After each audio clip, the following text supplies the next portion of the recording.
Sim, viajar de bike pode ser algo muito perigoso.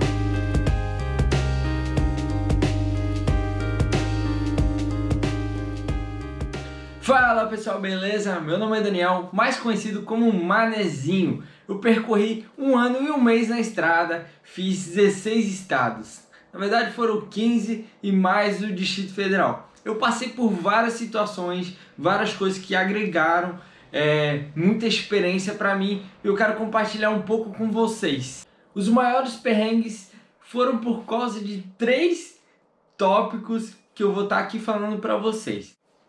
Seria clima, o tempo e a mecânica da bicicleta. Essas 3 coisas foram as responsáveis pelos meus maiores perrengues. Coisas que poderiam ser evitadas, outras coisas que acabam pegando a gente de surpresa. Mas vamos lá, eu vou falar para vocês os meus maiores 5 perrengues desse 1 ano e 1 mês de estrada. O cansaço e a fadiga muscular com certeza pode se tornar agravante, dependendo de onde você estiver e do que você tiver dentro da sua bagagem para conseguir, de repente, ficar hospedado. Claro que ao longo da viagem você vai adquirindo mais experiência e esse fator não vai ser mais tão preocupante. Mas no início é bom sempre manter um estoque de alimento e de água suficiente para caso você tenha que parar em qualquer lugar, ter um suporte legal e poder ficar tranquilo. Eu passei algumas situações dessa, eu não considero um alto perrengue, mas eu quis colocar ele no top 5 ali para poder ficar ligado, porque sim, pode ser um agravante. Agora o fator clima, bom, que pode ser estudado, que pode ser mais bem planejado para não passar por certas situações. Vamos lá, estava eu em Minas Gerais, em BH, quando, cara, tava a maior tempestade em toda Minas Gerais. Estava muito complicado, muito alagamento e já fazia muito tempo que estava chovendo. Mas eu tinha que pegar a estrada devido eu não conseguir ficar no local onde eu estava. Então eu fui para a região de Ouro Preto, onde ocorreu alguns acidentes lá no centro histórico.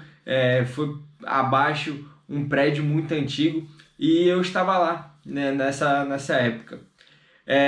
Ali eu tive que estar recorrente na estrada, eu consegui ficar 1 semana em Ouro Preto, indo para Ponte Nova, uma cidadezinha que fica próxima a Ouro Preto. Acabou que estourou uma barragem e na minha frente me avisaram que eu ficaria ilhado, pois a ponte de Ponte Nova estava completamente alagada e com risco de ela acabar indo a água levar, né?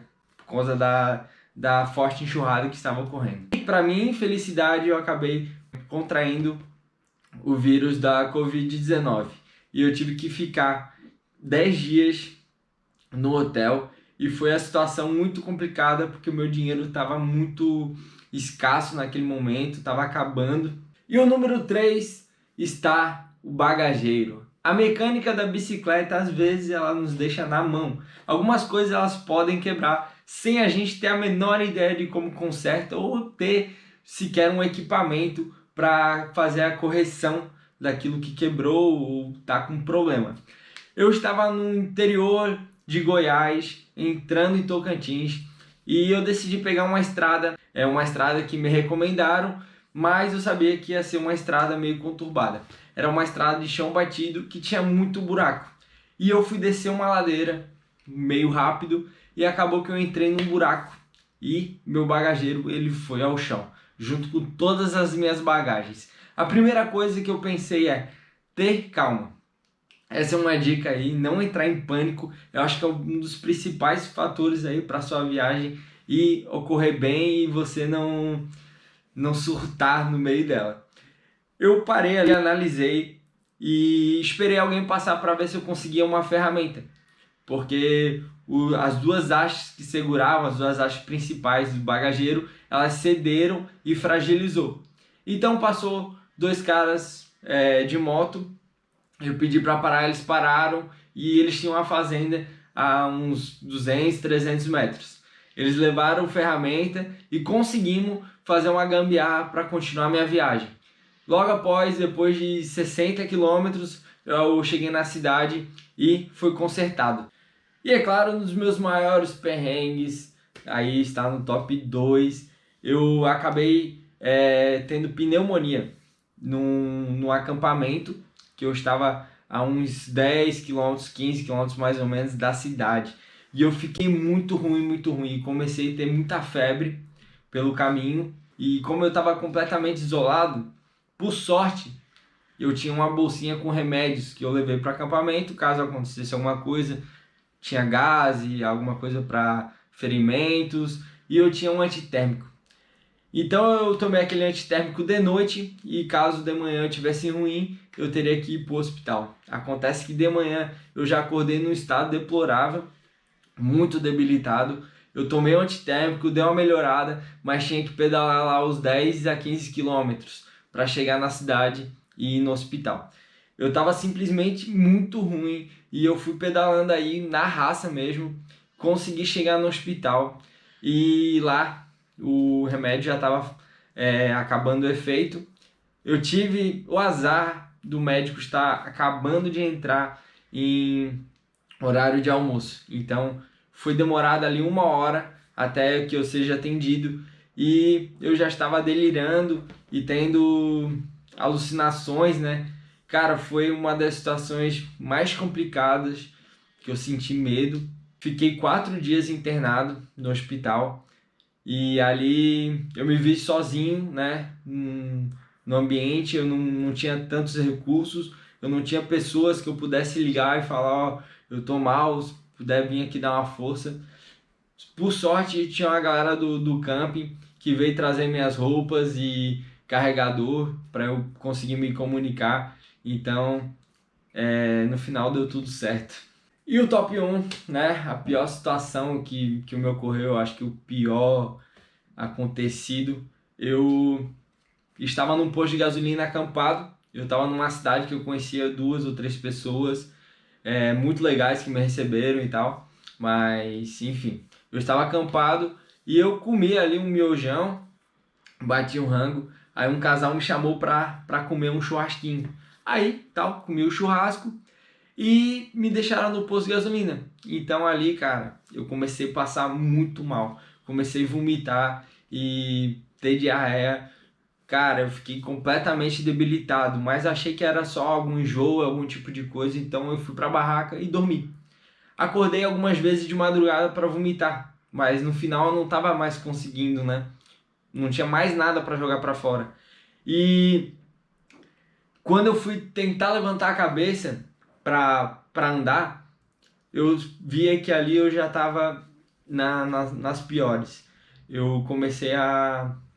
Minha vista começou a embaçar e eu comecei a apagar, ter pequenos desmaios, né? Eu sentava para aliviar, eu voltava e tentava chegar perto do segurança, que ficava no posto lá 24 horas. E eu fui andando assim devagarinho, tentando chegar nele. E quando eu cheguei, eu simplesmente caí já, meio desacordado. Eu sentia muito frio e eu não sabia o que estava acontecendo comigo. E eu lembro que eu só consegui falar com ele para chamar a ambulância. Então eu ali meio desmaiando e ele pegou, me levou para o hospital com o carro dele, deixou o posto lá. Foi muito louco isso. E eu lembro dele me falando algumas coisas no carro, se eu estava bem para tentar ficar acordado. E eu cheguei no hospital, já logo fui para a maca, me botaram soro, alguns remédios e eu apaguei. Acordei de manhã cedo, a médica falou que eu tive uma desidratação muito forte. Foi, eu acho que, o maior perrengue da minha viagem. Eu fiquei realmente assustado, eu acho que foi a única vez que eu pensei em desistir e voltar para casa. Mas por sorte aí eu consegui me restabelecer e continuar a viagem, que foi incrível, né? Pelo Nordeste, foi um grande aprendizado para mim, tudo que eu passei, mesmo por esses percalços, eu acho que fez eu crescer enormemente. E é isso, pessoal. Vamos às considerações finais. Eu acho importante ressaltar algumas coisas, o que eu mudaria na minha viagem, o que eu fiz, que eu poderia fazer diferente, né? É claro que tudo isso eu precisei passar, mas a gente pode prevenir algumas coisas. Sobre esses 3 tópicos que eu falei para vocês no início do vídeo, que é o clima, a saúde e a manutenção da bicicleta, a mecânica, né? Para sair para uma viagem é importante você verificar seus bagageiros, você verificar a parte da mecânica, se você consegue consertar as coisas que possivelmente pode estragar. É legal ter um conhecimento aí base para você estar se virando e não ter nenhum perrengue aí, ficar dependendo de carona na estrada e mecânica em geral. Isso vai fazer você economizar e também não ficar na mão, no meio aí do nada de repente. Em relação à saúde, a gente sabe que não tá imune a ficar doente, até mesmo em casa, imagina então na estrada. Mas, claro, aquilo de sempre, né? Boa alimentação, hidratação, entender os sinais que o seu corpo dá e, se possível, estar dormindo bem todos os dias, né? Se manter hidratado, não só a água, a gente também precisa de outras coisas. Eu acabei utilizando o resto da minha viagem inteira o soro, que se consegue em qualquer posto de saúde ou em farmácia. Se eu não me engano, lugares eu consegui por R$ 2,50, R$ 3 e durava ali o dia inteiro. Foi um investimento que eu fiz aí e me ajudou demais aí na viagem. Em relação ao clima, eu estudaria um pouco mais sobre os locais que eu poderia estar passando, né? Sobre as épocas do ano que faria calor, que faria frio e que choveria muito.